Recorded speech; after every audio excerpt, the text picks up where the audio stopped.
Robservations with Meyer Burnett.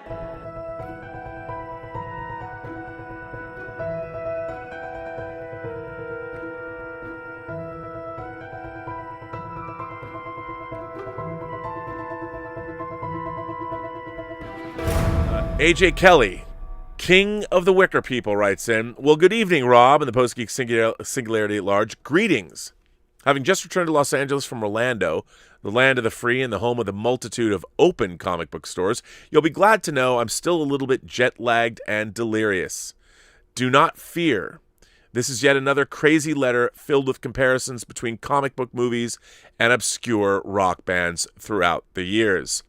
At the same time, I recently just watched your take on the Vanity Fair piece breaking down Zack Snyder's crazy and sometimes horrific tale of his travails to finish his Justice League movie.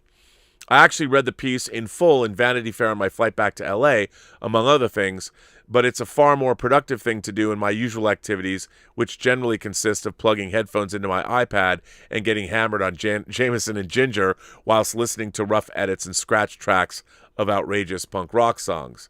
And though people sometimes take umbrage with my description of the MCU as safe and corporate, those terms aren't necessarily a bad thing. It simply means they are made by committee to ensure a certain level of quality exists amongst their products. It's basically like quality control, and it's worked out in a very profound way. I'm a fan of the stuff. Growing up, I read both DC and Marvel, watched TNG and Star Wars. Hell, I'll even admit that I listened to both Soundgarden and Limp Bizkit in the 1990s. Ooh. That being said, one thing that I noticed about the whole Snyder Cut thing is that particular group of fans really responded to those movies, and I have a little bit of a hypothesis as to why. Those Snyder movies are metal, as we've covered, but they also have a sort of horror and high-concept sci-fi element to them. And a certain group of people are going to respond to that. They're kind of far out there for big studio movies, and that's not a bad thing. You know what? I totally agree with you. In Man of Steel, a lot of studio filmmakers would have started the film out on a peaceful Krypton that inexplicably explodes just after sending baby Kal-El off to the void. But no. In Man of Steel, we get a nearly 30-minute opening sequence with Russell Crowe's Jor-El cruising around on space monsters in pursuit of a skull in the middle of an awe-inducing sci-fi space war. Yes! A sneering General Zod rolls into the Kryptonian government building and guns down space politicians like a space gangster before being apprehended, frozen, and fired into a horrific space hell with his cohorts. When we jump to Clark on Earth, a different director may have been content to have a nerdy Clark use his newfound X-ray vision and super hearing to peer into the girls' locker room or eavesdrop on the answers to a test. Not in Man of Steel. In Man of Steel, we get a preteen Clark who instead terrifyingly and suddenly sees walking circulatory and talking skeletal systems and subsequently freaks the fuck out, scorching doorknobs with heat vision, and understandably so. Batman v Superman. Oh, Lord, Batman v Superman. While I personally had a rad time watching Batman v Superman, my first thought after seeing the movie was, who in the hell let them make this movie? A movie like that would be fine for weird freaks like me, but I remember thinking, my God, they spent a lot of money on a weird freak show like that. The Batman in Batman v Superman appears to a demon, dispatching ne'er-do-wells and inexplicably transporting to a hellscape of the future where things are going wrong in every possible way.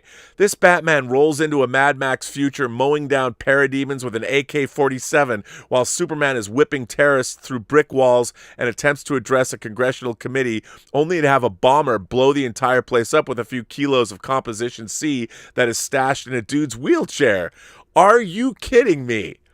I thought that a lot of this stuff was actually rad as hell, but I knew some people weren't going to respond to it very well. And then we get to Justice League. Especially now, after the Vanity Fair piece, we have some idea of the treachery taking place behind the scenes. Warner Brothers reacted badly and changed course midway through, but the question is, why? Why? It's not like any of the stuff that was going to be in Zack Snyder's Justice League was a surprise. The studio had already hired the guy and saw the output he produced over the years, and it worked out for the most part. In my mind, the right moves at this point, to get asses into seats would be to include Darkseid, Boom Tube, New Gods, and all that stuff. The stuff people want to see. As we all know now, instead we got goofy CGI villains, hapless villains robbing jewelry stores and running from a goofy Batman on rooftops, a score that doesn't make any goddamn sense. As a dude in a punk band, I really appreciated Hans Zimmer and Junkie XL's quasi-doom metal score. I think Snyder's take on the DCEU is pretty cool. Warrior princesses, check. Rock and roll, whiskey-chugging Aquaman, I'm in. Even a weird Barry Allen and a woefully underutilized Larry Fishburne, my favorite take ever on Perry White. I guess the question is, why hire someone like Zack Snyder to make a Zack Snyder movie and then flip out and replace him when he goes to do just that? In my punk brain, this would be like signing Metallica to a record deal and then responding in bewilderment when they cut a heavy metal record. What did you think was going to happen?